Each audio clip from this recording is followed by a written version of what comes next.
Welcome to my presentation, everyone. My name is Janey Brechin, and I will be spending the next 20 minutes with you discussing how virtual nature experiences can impact our mood, anxiety, and stress levels, and what impact it could have on the self-disclosure within the counselling room.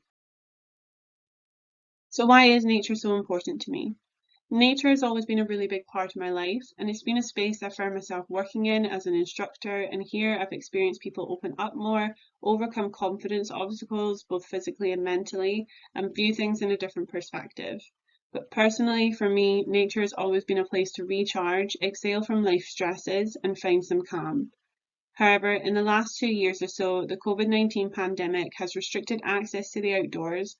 I wanted to explore whether having access to nature virtually would offer a similar release and peace I found being in nature physically. So why is nature so important? Humans have evolved through our evolution within nature. We're attracted to green, natural and diverse landscapes which once would have indicated food, safety, water, shelter, healing and protection. However, as we have evolved to modern day living, more people than ever before are living in urbanized areas rather than rural, which the World Health Organization says is only going to set to increase. As urban areas are now what we view as a place to prosper and thrive, it is also a place in which people are experiencing increased mental health concerns, low socioeconomic status, and have limited access to green spaces. With the rise in demand for urbanized areas and the lack of awareness of necessity of green spaces, nature zones within urban areas are becoming more of a luxury rather than a necessity.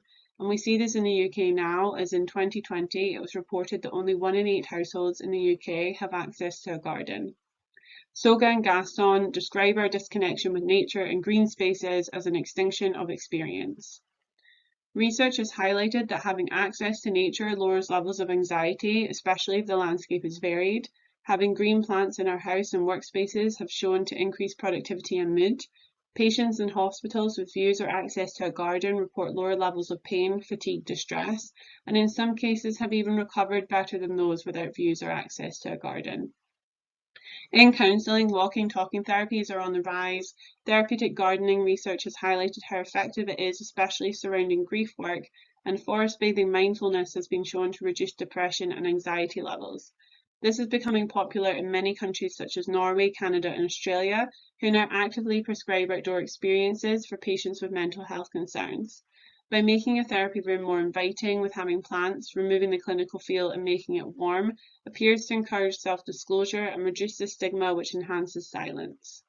Research on how nature impacts our mental health has really ramped up since the 1990s, but more modern research is now focusing on our connection to nature and whether, due to increased urbanization, this connection can be achieved virtually rather than physically, which, if it can be, would offer those in an urbanized area without access a way to access nature and potentially reduce mental health concerns and increase well-being.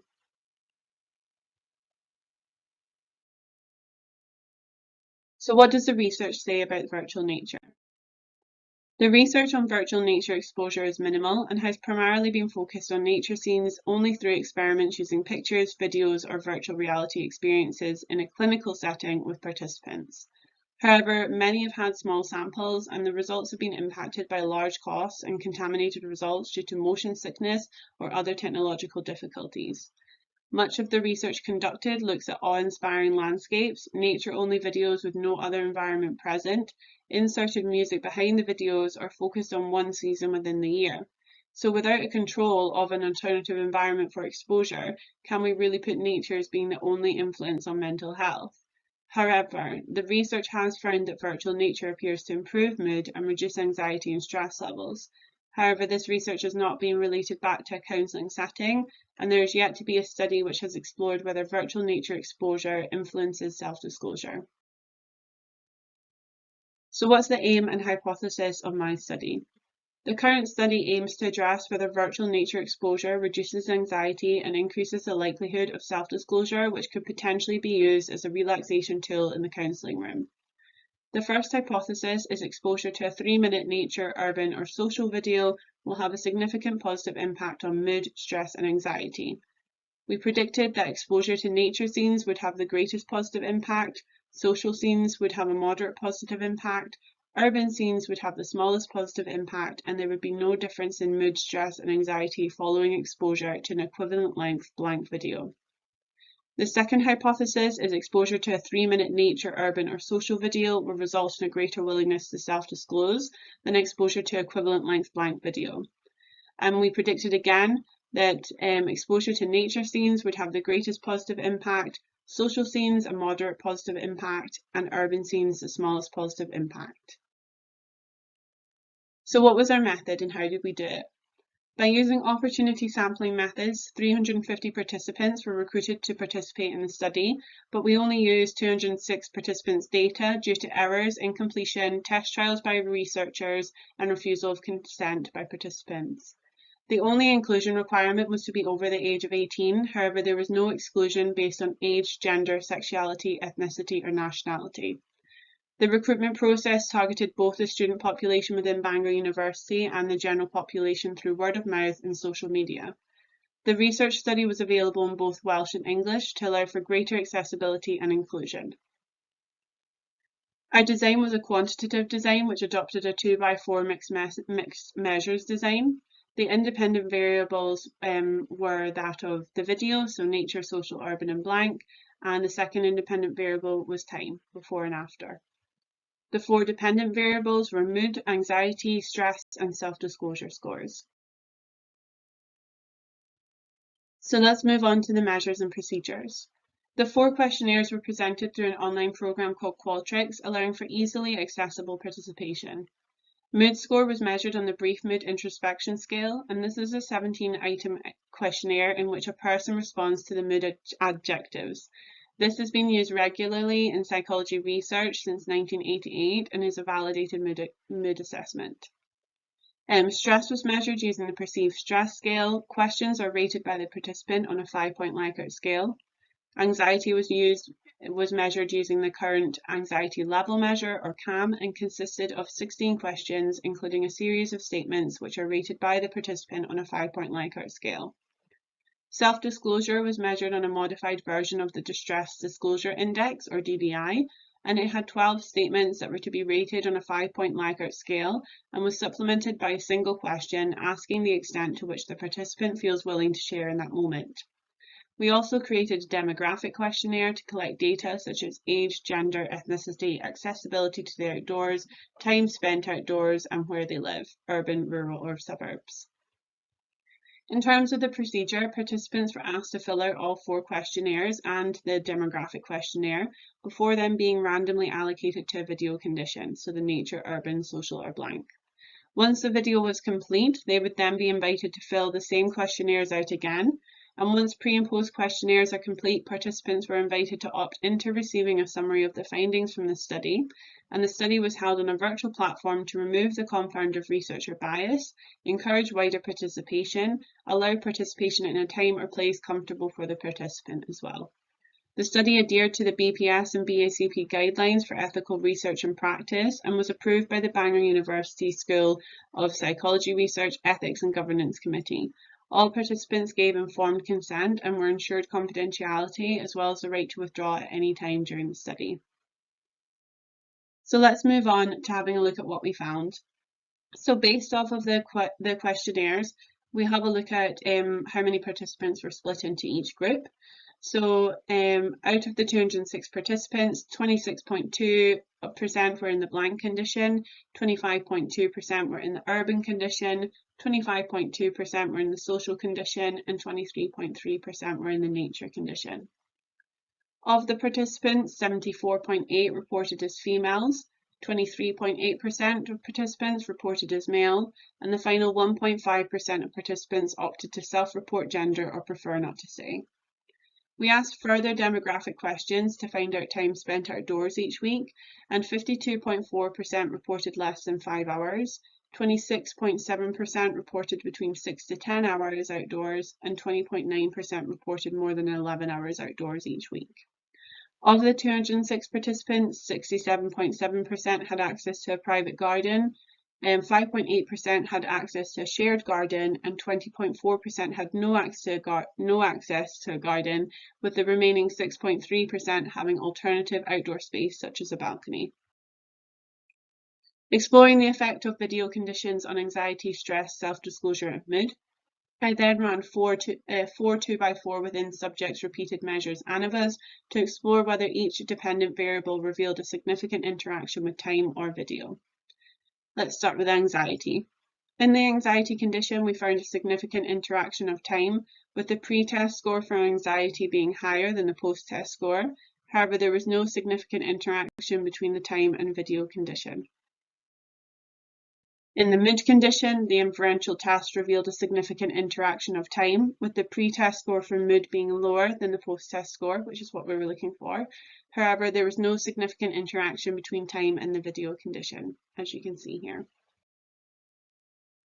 In self-disclosure, the inferential test revealed no significant interaction of time, with the pre-test score being higher than that of the post-test score. However, there was a significant interaction of time and video condition, which was interesting. And finally, stress. The inferential test revealed no significant interaction of time and no significant interaction of time and video condition. So due to the lack of significance, we didn't carry out any further testing as all video conditions were assumed insignificant.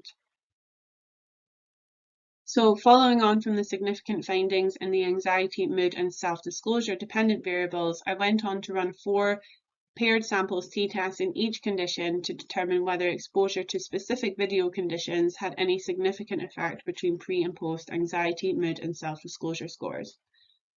So with anxiety, we explored whether the exposure to specific video conditions, so the blank, social, urban and nature, had any significant effect between pre and post anxiety scores. After running 4 paired samples t-tests, we found no significant effect of video on anxiety scores in any of the conditions. In mood, again, we ran 4 paired samples t-tests. We were looking to find whether there was effect of video condition on mood. And through these tests, we found no significant effect of the social, blank or urban video on mood. However, nature video exposure revealed to have a positive significant effect on mood scores. Self-disclosure, through running 4 paired samples t-tests exploring the effect of video condition on self-disclosure, we found no significant effect of the social, urban or nature video on self-disclosure, but surprisingly we found a significant decrease in self-disclosure scores when participants were exposed to the blank video condition. This was a surprising find, and we'll talk a little bit more about this later. So let's have a look at the discussion. What did it all mean? So to remind you of the aim of our study, we aimed to explore whether exposure to virtual nature scenes would reduce anxiety and stress and increase mood and the likelihood of self-disclosure in participants. We began with 2 hypotheses. The first being that exposure to a 3-minute nature, urban or social video would have a significant positive impact on mood, stress and anxiety, predicting that those in the nature condition would have the greatest positive impact, while those in the blank condition would experience no difference. The results for those in the nature condition showed a significant improvement in mood scores. However, there was no significant effect found in anxiety or stress, which was different to our predictions. Those in the social and urban conditions did not report any significant effect in their mood, anxiety or stress levels, which was different to our predictions. And participants in the blank condition met our predictions by showing no significant change in anxiety, stress or mood scores. The second hypothesis was that exposure to a 3-minute nature, urban or social video would result in a greater willingness to self-disclose than exposure to an equivalent length blank video. Again, our prediction was similar to the first, in which nature would offer the greatest positive impact and there would be no difference for those noted in the blank condition. However, our results differed from both the hypothesis and the prediction in finding no significant effect for those in the nature, social or urban condition, however, reported a significant decrease in scores for those in the blank video condition on self-disclosure. So how do we compare to the previous research?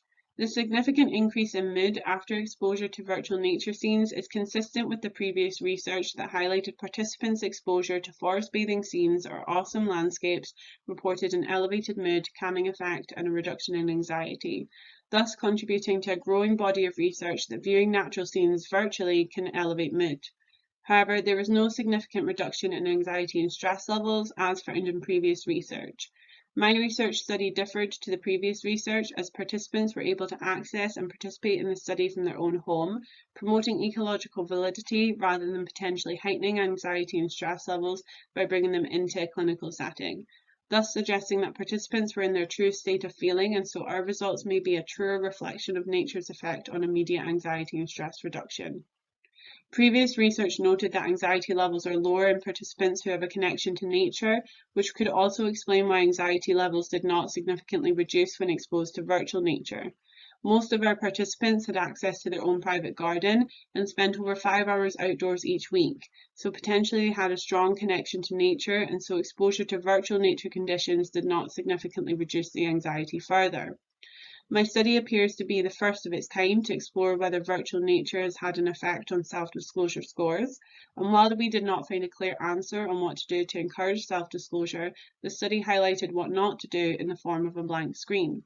One interpretation of this finding is that settings with no distractions, potentially no windows, and so promoting discomfort, may heighten clients' nerves, promote ruminating thoughts, and encourage regression as a defense mechanism for the discomfort they might be feeling, which in turn reduces the likelihood of self-disclosure. Previous research into outdoor physical nature immersion or wilderness therapy reported an increase in self-disclosure scores. However, participants were in group settings, physically active, participating in potentially unusual physical activities, and in an environment with a researcher present. However, the difference between our study and those ran in physical nature was our study was an individual experience. The participant did not share the experience or complete the study with a group, whereas those participating in physical outdoor nature exposure were often in group settings and completing other physical activities, which could have encouraged self-disclosure rather than the natural environment itself. So what are the potential practical and theoretical implications of this study? The findings may be relatable to the remote field of counselling, especially the significant decrease in self-disclosure when exposed to a blank screen. Video counselling is becoming more popular. However, this finding could indicate that if there are technical issues or the counsellor is not visible to the client, self-disclosure may decrease. Future research may want to explore the impact of blank screens during remote counselling and self-disclosure. Remote counselling may benefit from using nature scenes as tools to improve client mood. If a 3-minute video can significantly increase participants' mood, it would be interesting to explore whether regular exposure to virtual nature videos impacts their mood long-term within the counselling settings. Building on this idea, future research could benefit from exploring the impact of beginning sessions with a 3-minute nature video and exploring the impact this may have on the remaining session with the client and how the therapist views the client's willingness to self-disclose.